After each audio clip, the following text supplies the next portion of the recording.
This is going to be a practice of bringing up some kind of embarrassment socially, some kind of social blunder. We've all walked into things sometimes. Maybe it's because we were in a fight response and we said something that we kind of regret, or maybe it's something else, something happened. We're going to work a little bit with that, but as we always do, we start with just noticing that we're here, noticing that we're in a body, that our body has a nervous system, and that that's something that we could always tune into. Our nervous system is highly attuned to shame, and it has a beneficial role in our life, our daily life, our social life, and that it alerts us when something is not being well received. It helps us to stay in the bounds of acceptability in our culture, which is a pretty complicated thing. A lot of times, what is acceptable in our culture is not what is acceptable to us. And mainstream culture in particular, I have a lot of issues with a lot of things, as I'm sure many of us do. So, part of working with the nervous system response of shame also is to be more accurate of, okay, I'm feeling this in my body. I can't really control what I feel in my body. My nervous system comes in and hits me with this bit of shame. And then I can be in relationship with that experience. I can have a relationship with what's going on in my nervous system, what's happening in my body, be more accurate so that we're not kind of piling shame on. We all have experiences of shame.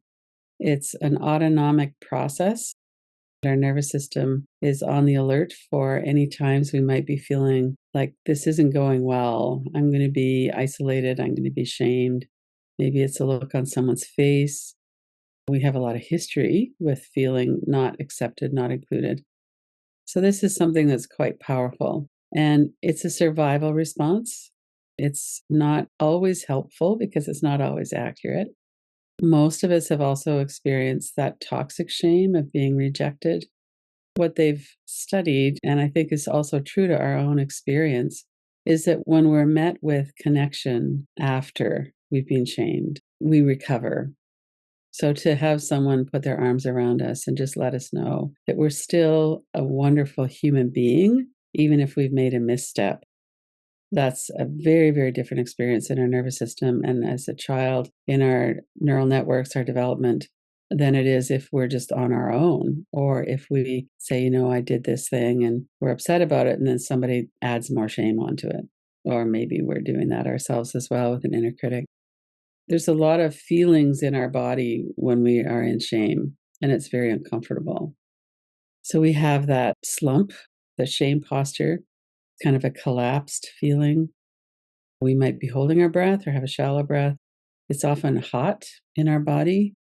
We have a certain area in the body. For me, I generally feel it in the chest. People feel it in different places in the body as well. Sometimes people will have, all of a sudden very sweaty hands or something. We're going to do this inquiry, and we're going to do it with something that's not a 10 out of 10. So if you're thinking of what to work with something where you can stay grounded in this moment in time. So before we go into the actual inquiry, we could look around the room and just notice that we're here in this present moment. We're not back in junior high when that thing happened. We're not at work where somebody was trying to exclude us. We're here in this moment doing a practice. So anytime it gets a little bit too intense, you could always open your eyes and look around. You can hold your own hand. You could do some tapping on your forehead or make circles on your forehead. You could take some longer breaths. So we always want to do this kind of work in regulation, emotional regulation, and aware that here we are in this moment in time and that we're safe in this moment in time. Anything that you need to do to kind of pull yourself back, that would be one of the ways you do that, is look around, hold your hand, take some breaths, settle back in your seat, or maybe get up and stand and do some shaking. There's a lot of different ways that we can work with this. Do what you need to do to take care of yourself. So the number one priority is to stay present in this moment and know that we're here in this moment where we're safe. One of the indicators of that is, are the sensations we're feeling right now in this moment bearable? When it happens in life, something's going on. Maybe we're at a gathering of some kind, or work, or friends, or relatives, family, whatever that might be. And something happens quickly, often we kind of stumble into that. For me, I might kind of forget that I'm with somebody who's quite critical or shaming. And so here I am just kind of going along, sharing who I am, sharing what's going on. And then I get zinged. And it's like, oh, I forgot that person's not safe to be around. And that's one of the things that makes us socially anxious as well. Or it might be somebody who's really reliably harsh or critical. So we're still protecting ourselves, and yet it happens anyway. Try to come up with something to work with that's maybe a 3 or 4 or 5 out of 10, something that's not as high stakes. The reason that we're doing that, we're working with something a bit lower stakes, is so that we can have that experience of, I can come back into regulation. Okay, we feel shame. We feel some kind of discomfort. And now what do we do? So, mostly what we do is we go into fight, flight, freeze, or fawn because we're in a survival response. Shame is high stakes, it activates a survival response. When we notice feeling in our body of shame, or when we're aware, okay, right now that's what I'm feeling, we can build this relationship with ourselves of kindness. It really feels awful to be in our body when we feel that. It's very helpful to not pile more shame on us. What's the matter with you that you can't just not take that personally? That's advice we so often get, which is not helpful. I'm feeling uncomfortable, and I also don't need to go into one of my responses. So if you normally would take off, either emotionally in your mind or physically, that you could stay present, not so much with the other person, but with our own experience in our body. So, this somatic mindfulness, as we're really tuning into somatic mindfulness, what that means is we're aware sooner what's happening in our bodies. So, when that feeling starts to come in, our hands get sweaty, or we get hot, or we have that ugh in our chest, wherever that is in our body, as soon as we notice it, then we have the capacity to work with it. So often, if we're not in our body, if we're mostly figuring things out in our head, we're kind of compelled by catastrophic thinking or something happens and we go right into a core deficiency belief or into a traumatic memory, then we don't really have the opportunity to do anything. We just kind of get taken down into that. This practice is to help us have the experience that we can have an experience of shame arising in our body, however we got into that, and then we can work with that. So let's go into the inquiry. Notice how you feel in your body from head to toes. And are you feeling shame right now? Whatever the energy is in your body, how would you know that it's shame? So we can have a feeling of heaviness in our chest. It might be dread, it might be fear, it might be shame. Sensations tend to be kind of similar, but then we have this sense of, okay, I know what that is. And one of the ways we know that is by thoughts in the mind. We're going to do a slow motion walkthrough. We're going to bring to mind something that is a memory or perhaps something that you think might be likely to happen. And we're going to bring that up into our mind as a visual. So it might be a little video clip, it might be an audio, might be a still picture. And things that were devastating for us as a child or earlier in our adult years may not be as hard for us to handle as we have experienced in the past. Maybe this time we're not going to go into a freeze and somebody may say something a little bit difficult and we're going to have an answer. We're going to have a way to interact or respond. One example might be if you're at a family dinner and maybe some relative looks at you as you're having a second helping and might comment, or it might just be a look, oh, you're having more? And then right away we go into, oh, I can feel that. So that's not necessarily low stakes, depending on your experience with it. But that's an example of how these social interactions happen all the time. People are way out of line with us. And yet, those are the people that are in our life at the moment, anyway. And then how can we work with that? So notice what comes up for you, whatever you've chosen, and let it be there for you and some kind of vibrancy, images, words, look on somebody's face. And use the tools we have around thoughts as you need them. So it's helpful what we're doing in inquiry is we're looking at something. And it's only if we start to get really taken down a rabbit hole of traumatic memory or something that we feel ourselves really getting numb or getting kind of testy or going into a flight response.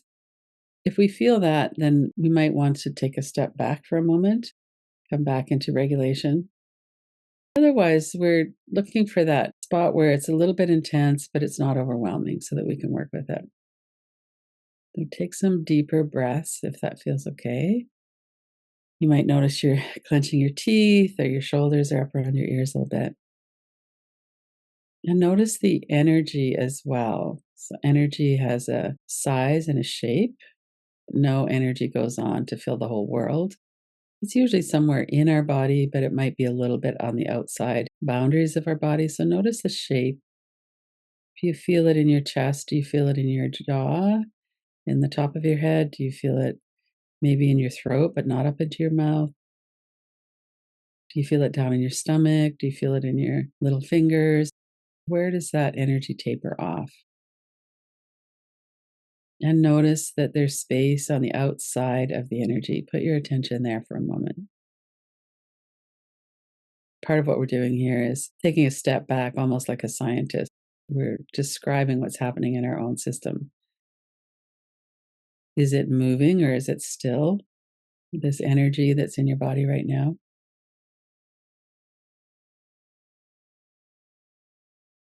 You might bring up that visual again or the words. Sometimes we get a little bit numb. Is that what's happening? We're in a freeze. So this thing happened. And you might imagine that you're sitting with a friend telling them about it. That would be helpful, maybe to keep yourself a little bit more grounded, a bit more regulated, so you're not all alone. If that's helpful, you could do that.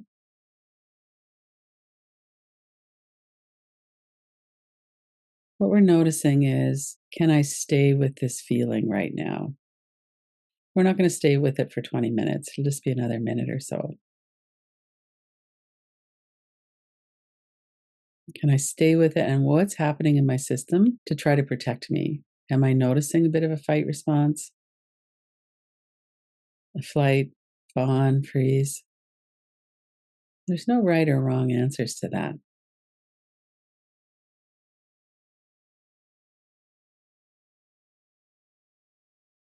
And if it would be helpful, you might, in your mind, let yourself go into some kind of firm response. You might be in a fight response. That's not usually as helpful because we don't have our full capacity when we're in a survival response. But you might listen to, if you were in a fight response, what might you say? And then being grounded in your own body, emotionally regulated, what might you say? So using that example about dinner, it might be something like, please don't comment on what I'm eating. And then just let it sit there, kind of like a stink bomb. It makes the person who said that feel uncomfortable, probably. And you might feel kind of uncomfortable, but you said something that's accurate for you. You don't want them commenting on what you're eating. So we could move into this kind of second phase. So something's happened, we feel a certain way. And now what might we do? And how does that feel? And I don't have anybody at Thanksgiving or any other meal telling me what to eat or not to eat. Nobody comments on that. But I have enough memories of that happening that has some juice. So now what? I've said that, whatever it is I'm going to say. Notice again, what's the sensation in your body?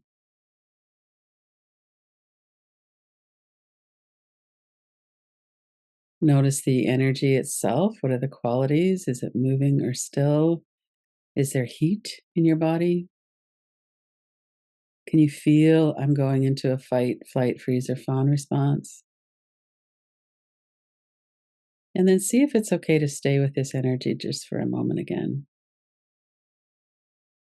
Let your shoulders release. It's so interesting how our bodies physically try to protect us from a social interaction. We brace ourselves by hardening up through the neck, back, and shoulders, when in fact that's not actually helpful at all socially. But our bodies are doing this. We're trying to protect ourselves. Notice the thoughts that are in your mind. You might be going into kind of a stream of thoughts about, whoa, if I said that, what would happen? The other person might escalate. I might need to stand up and leave the room or leave the situation. Somebody else might chip in on my behalf and say, that's true.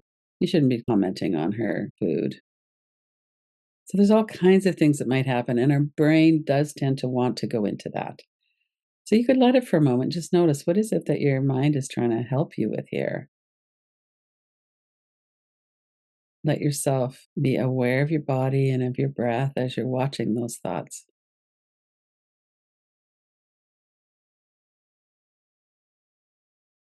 Back to noticing your whole body again, head to toes.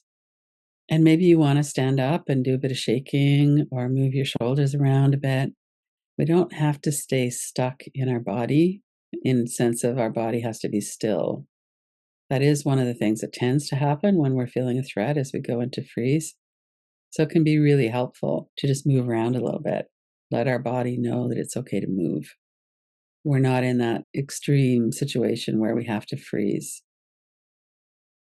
Same as with our breath. We could take some deeper breaths. We might do some cyclic sighing for 3 or 4 breaths. Relax your forehead, eyebrows and eyes, mouth and jaw, neck and shoulders. Each time you breathe out, let your body release the tension. And then as we come in towards the end of the inquiry, what could you do right now to bring some kindness and compassion to yourself? It might be as simple as acknowledging that it feels awful to have shame come up in our body. And it feels awful that we've had so much experience with feeling this. We live in a very shame triggering culture. We're not kind with each other. We live in a world where there's a lot of aggression, a lot of competition, and where there are people who bully other people. So we live in that situation. And as much as we work skillfully with it, it's still difficult. And as much as we might set boundaries and we work with reducing the amount that we have to deal with, we all have memories of it. You can maybe put your hand on your heart if you want and bring to mind you, maybe your younger self, maybe you right now. Let yourself feel kindness.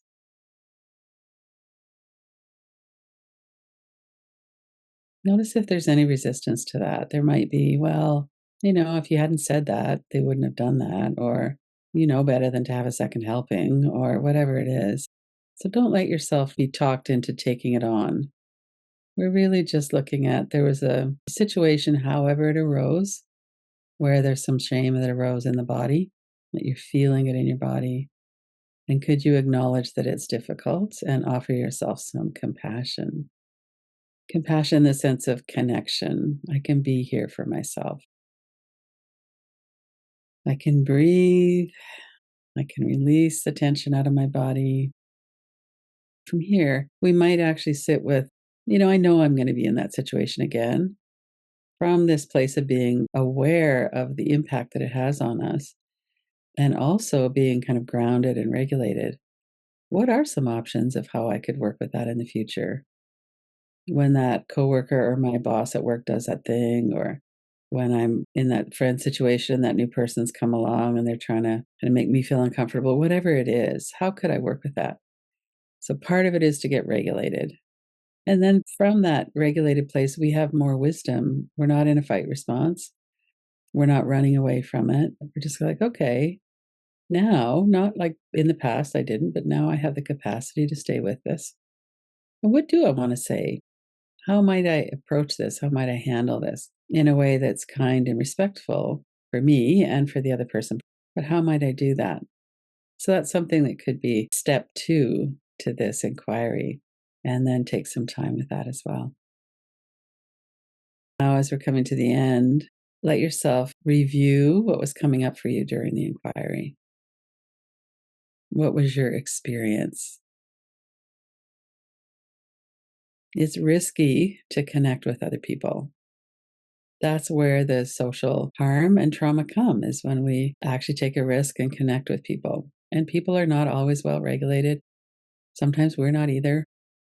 We've all had the experience of being included, and we've all had the experience of feeling excluded or shamed. So we could offer ourselves this blessing of not judging ourselves, but of having some softness there, being open hearted with ourselves.